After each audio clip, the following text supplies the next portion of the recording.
Hey there, Sharon Horne-Ellstrom here. Welcome to day 1622 of What's You Up To Now. Contribution, thoughts about saving someone's bacon. So this is a little piggy from a puzzle. I shared Bumpy Rumps, a book that is one of my granddaughter's book called Bumpy Rumps. It's got different counting and then it shows little animal rears, and I used the picture of the Bumpy Rumps of the piggies because it's in the hospital repair section. Got a stack about this high of books that need to be repaired because my granddaughter's a little tough on things. She likes to read books and she likes to look at books, but she also likes to fold them backwards and break them and tear out pages and do all kinds of crazy things. So I've got a whole stack of books. Luckily she has lots and lots of books, but as they get damaged, temporarily damaged, I bring them to the stack of books that will at some point all get repaired. I'll repair them all simultaneously. I'm not going to do one here and one there. It's easier just to do them in a group. I like to group my activities.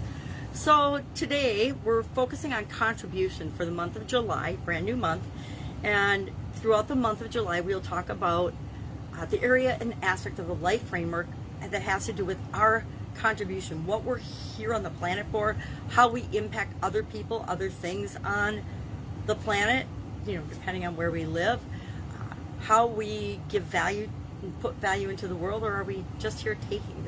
There's givers and there's takers in the world, and some people take and really don't give much back in terms of effort and value, and other people give and don't take so much, but they get so much in return because there's a universal law that says what you put out into the world is what you get back. I always try to teach my kids that what you put into school is what you're going to get out of it. If you put very little effort into school, you're not going to get much out of it. If you put very little effort into sports or activities, you'll perform based on your level of talent, but if you don't work on it and practice and improve, you're not going to get good at it, and you're not going to get much back out of that. If you give love and what you want to other people, that's what will come back to you. Maybe not from the exact person that you have a crush on or something, but love will come back to you. Usually tenfold. What we give out is what we get back. So if you give bad stuff out, guess what? That means tenfold bad stuff might happen to you. Now, you might not be able to make a direct correlation between it right at the present moment, but over time, as you reflect on your life, you will see how things work out for you, right? Because it's different for each of us. So today our idiom for supersize your business was to save someone's bacon.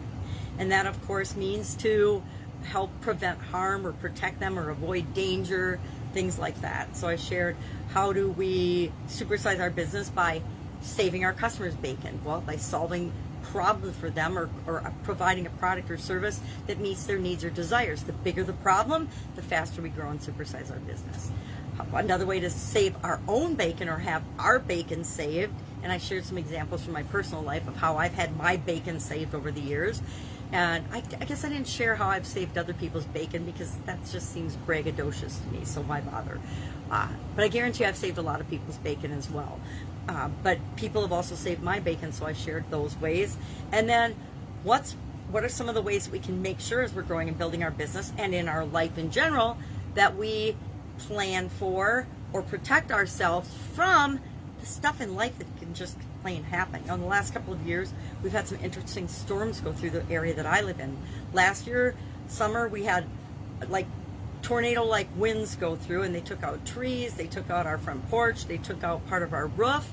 And then again this year, we had giant hail, like golf ball size plus hail that went through. I videoed it because I've never seen anything like it in my entire life. My granddaughter and I stood by the front window, and her parents were in the garage picking up hail, and hopefully they stayed in the garage till it stopped. But it was like the whole yard was sprinkled with, and I'd say salted with, not peppered, because there was more of it, giant hail balls. And I think all the cars, all the roofs, pretty much everybody in every neighborhood in our area where this storm went through had hail damage and has massive hail damage.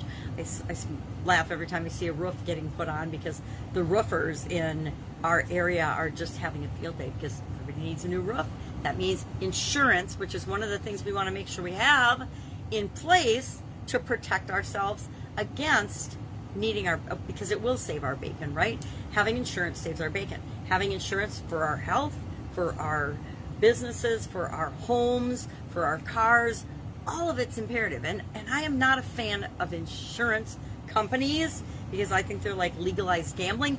But in some areas we need to gamble and protect ourselves because things like storms go through, things like health challenges come our way, and we need to be protective of those so that we're not absolutely devastated. Millions and millions of people are devastated financially every year because they don't have insurance for their health or they don't have insurance for their homes. I know several people that are have their homes underwater because something a local municipality is doing, and literally their homes have been flooded out and they didn't have flood insurance because they were never in a floodplain.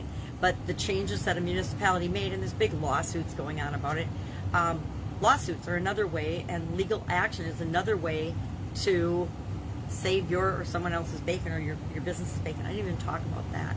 So we talked about saving your bacon, and that kind of stems from our topic for contribution for the BU 365-day challenge today is about what are our thoughts and beliefs around the area of our life that has to do with contribution. How do we give value? How do we donate? How do we show up in the world? And what are our thoughts and beliefs around that? And so we're going to share those today. It's holiday weekend here in the United States. It's our birthday long weekend celebration for the 4th of July. So celebrating our independence and our Constitution and all the things that many of us hold near and dear to our hearts, because it offers us an incredible opportunity to live the life and create the lives that we want. So I'm going to say bon voyage. Have an awesome weekend. I'll of course be with you tomorrow just to fill you in and let you know what I'm doing in the areas actually with respect to contribution this week. Not doing much work this weekend. It's fun, family, fireworks, and food for holiday weekends for me. All right, have an awesome day. If I can help you in any way, ask. Otherwise, I'll be with you tomorrow. Bye.